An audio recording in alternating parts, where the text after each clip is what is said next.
All right, there we go. Hey guys, as always, thanks for stopping by. I just pressed record and we're doing this. Buckle up, here we go. Now, I'm supposed to kind of tease it and tell you what I'm going to do, give you a reason to keep listening. I'm excited about this one, and I think I have a new favorite online best friend, and I think you're going to enjoy this. I just stumbled into this over the last hour. I've been reading. I emailed the guy. I just found him. I got a new best friend. I'm pumped about it. I think you're going to like him. This is going to be fun. Buckle up. Here we go. A lot of folks love talking survival and survival food, preparing and getting ready and putting things away in case Armageddon hits. Today's episode is brought to you by nutrientsurvival.com.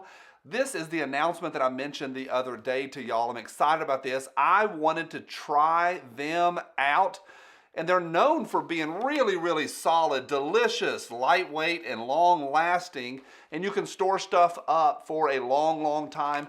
And so they do this thing with a few different folks that's like a 30-day challenge. I signed up for a 30-day challenge with Nutrient Survival. I'm doing it, y'all. This was just part of my starter kit. It just came in. I've got just a couple days here. Tomorrow, the big package is coming. I am doing nothing but eating calories that come in from Nutrient Survival for 30 days. Let me know down below how you think this is going to go. It's already, I think, like 5 or 6 o'clock here on the East Coast on September 2. So this is day 2.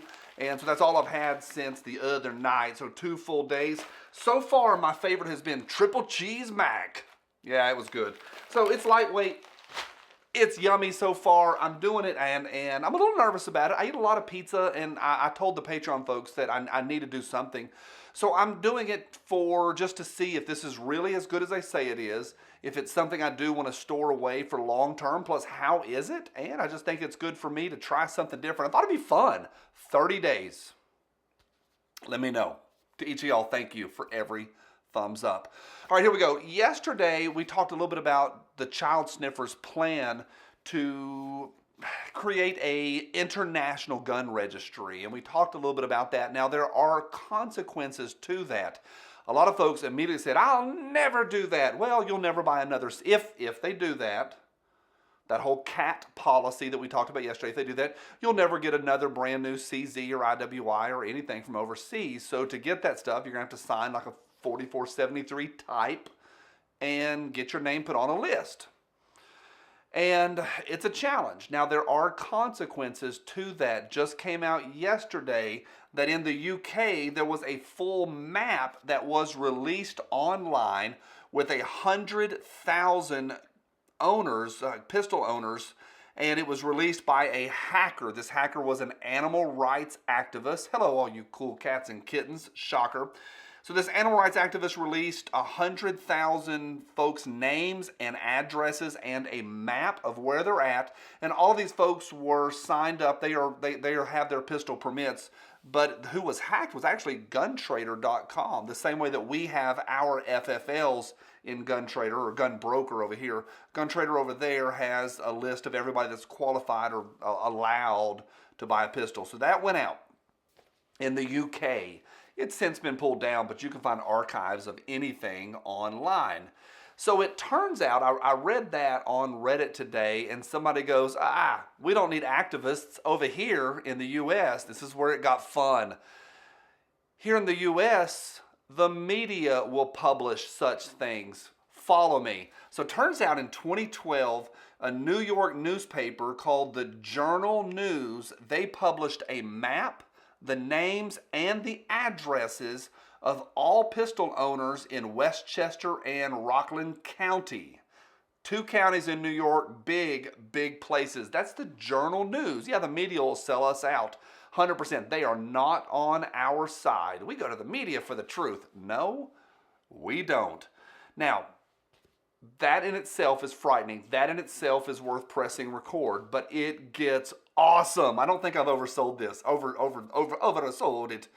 So turns out there is a troublemaker, one of us, one of our people. He's an attorney in Connecticut. His name is Christopher Fountain. And now he's an attorney and he's a blogger and does a bunch of stuff.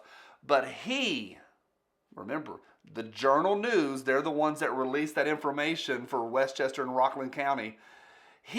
Christopher Fountain, This guy, he released the names on his blog of 50 employees of the Journal News and their phone numbers and their addresses, and the author of that article that got his name and address and then kept it going.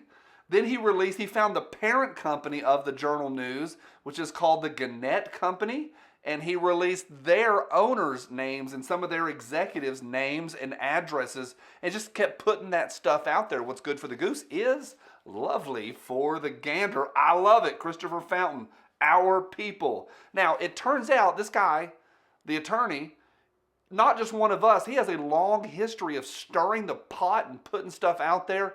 His blog today is still active years later. It's called For What It's Worth. I'll put it down there. There's a lot in there.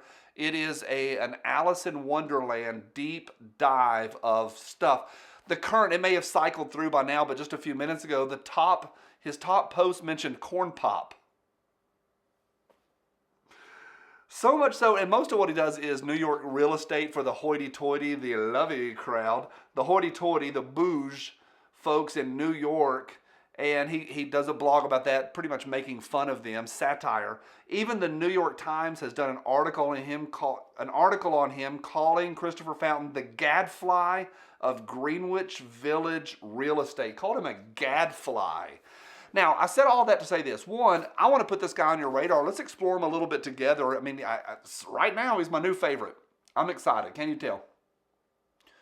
But also, I want to highlight two things. One, the media has power, and they will throw you right under the bus first chance they get. Today, they're spinning out of control to make sure that everybody knows those dogs in Afghanistan were taken care of. They're now being used as service dogs for the TB. But our media is saying, oh, but the dogs are okay. It's pretty much the opposite of okay. Two, I love that a private citizen is pushing back. It gives me and you hope that we can make a difference. What say you? Let me know right down below what you think about that story. I thought it was fun. I thought it was worth pressing record. And I love it. It makes me feel empowered, excited, and I just like it. I think it's a lot of fun. I'll be back tomorrow on Spicy Friday. Bye.